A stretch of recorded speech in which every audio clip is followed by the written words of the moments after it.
benar sekali yang disampaikan, jadi disampaikan oleh Bu Sinta, nyambung ini Pak, bahwa di satu sisi ada biaya investasi awal yang cukup besar ketika kita bicara transisi kepada green energy, kepada green building. Ini kebetulan kita lagi di JIS. Yes. JIS ini adalah gedung dengan konsep green building, grade-nya platinum, paling tinggi. Yang grade platinum itu ini. Jadi kita pesan apa yang tadi disampaikan? Tidak mungkin ini bisa dikerjakan oleh swasta saja. Sebagai contoh misalnya, kendaraan berbasis listrik yang disebut sebagai paling efisien. Di sisi lain, karena permintaan belum tinggi, maka harga unitnya masih mahal. Kalau ini kita disepakati di dalam U20, Urban 20, dan direkomendasikan kepada G20, bahwa pemerintah-pemerintah di G20 ini menjadi demand creator. Demand creator atas produk ramah energi, ramah lingkungan, yang efisien energi, maka itu akan menciptakan demand private sector.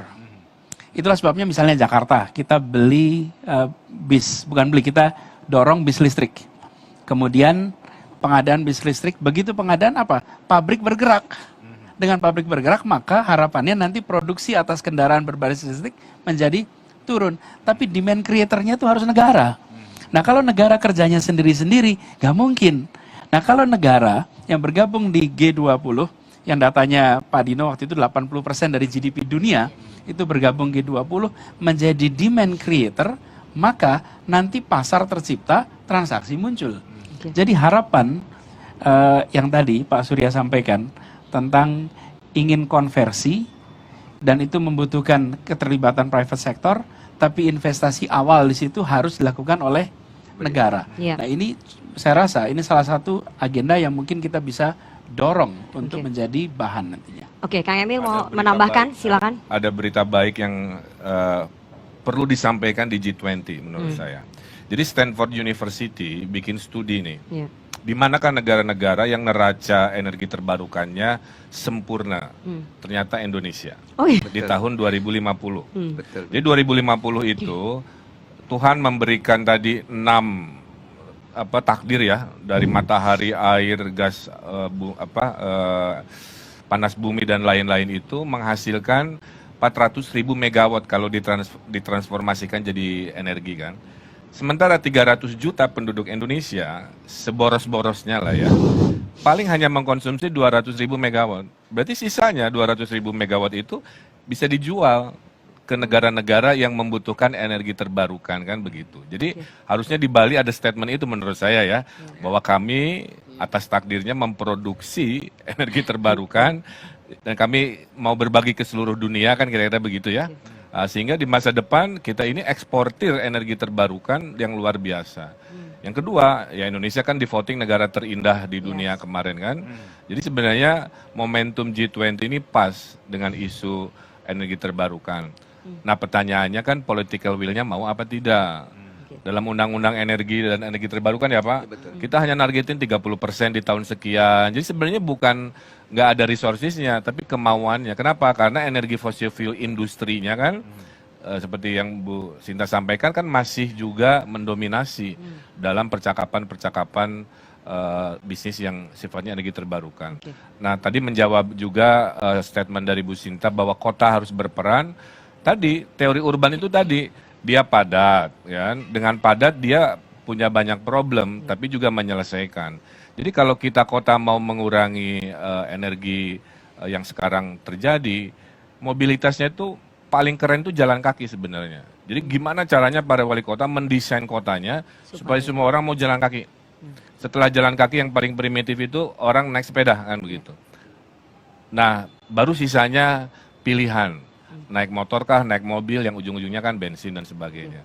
Di Swedia ada eksperimen, itu Mas Anies, city centernya yang dulu seliweran mobil, ditutup nggak boleh hanya orang.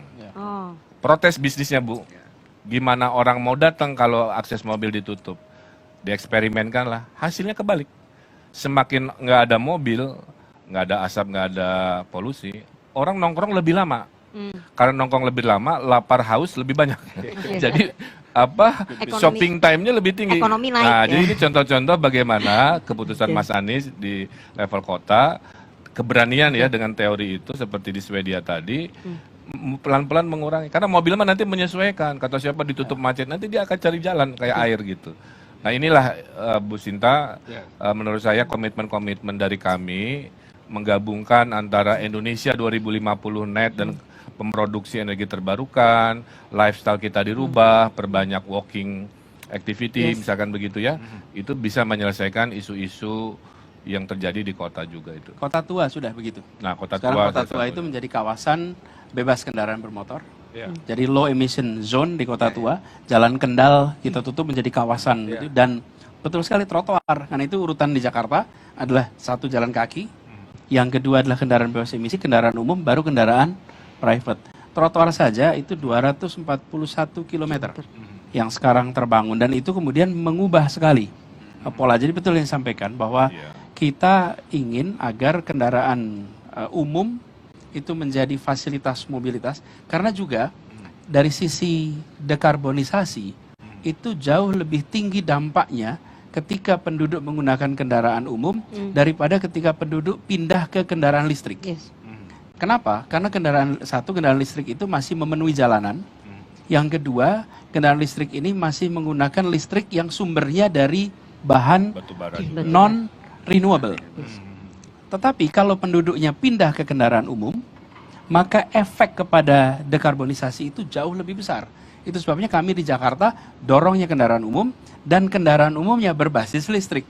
Jadi bis-bisnya sekarang menggunakan listrik. Nah, ini salah satu ikhtiar kita untuk mencapai net zero yang tadi disampaikan.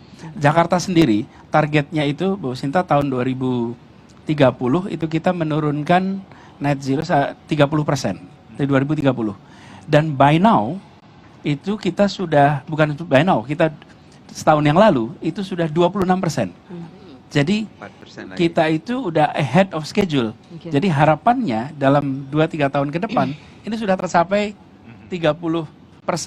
Nah, roadmap-nya diterusin nanti.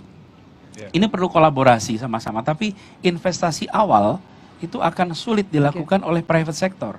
Investasi awal itu harus dilakukan oleh negara, dan negara kalau kesepakatan itu di level G20, execution-nya di level urban itu jauh lebih memungkinkan untuk dikerjakan. Ada solusi yang paling gampang nih Bu Sinta ya. Sederhana ya, ini very simple sebenarnya rumusnya Mas Anies. Problem dalam teori arsitektur kota itu terlalu monouse ya. Kalau kantor saja, kalau hotel saja ya. Yang betul itu sebenarnya teori urban itu mixed use. Bayangkan kalau Mas Anies bikin kebijakan atau semua wali kota bahwa lobi gedung harus retail apapun atasnya. Maka orang yang dari atas kerja ngapain tidak perlu pindah gedung kan? Karena di dalam untuk makan siang, makan malam ada di lobi gedung masing-masing. Kalikan ribuan gedung seperti itu, mobilitas akan berkurang, polusi energi akan berkurang. Nah, hal ini juga contoh hal yang mudah dilakukan di level properti, di level kebijakan. Jadi solusinya tidak selalu harus nyari yang high tech sebenarnya ya, tapi ubah mindset, ubah kebijakan. Nah, solusi sederhana yang klasik ini, mixed use building di urban konteks ini harus dikampanyekan juga di kota-kota kita.